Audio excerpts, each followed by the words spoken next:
دختر که باشی خدای نکرده قصه دلتو بگیره، اولین حرفی که میزنی میگی بابا بابا، برم قصه هامو به بابا هم بگم. دخترها یادتونه آزاده ها دلتون که از دنیا میگرفت، تنها جایی که آرومتون میشد آغوش گرم بابا. میخوام بگم بابا نبی الله، میدونم الان صدامو میشنوی، دورت بگردم،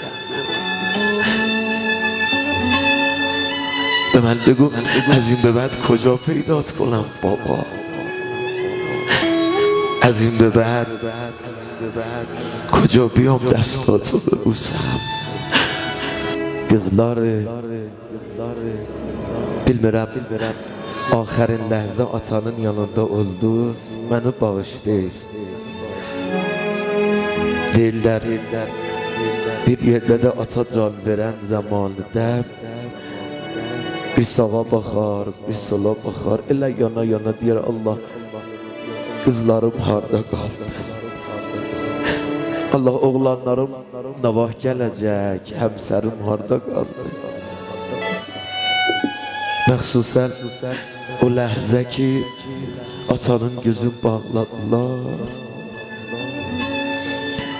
ya məxsusən o ləhzə ki atanın tabutu evdən getdi, elə qızlar tabutun dalı ilə elə yana yana dedilər Allah, mən babamdan doymadım.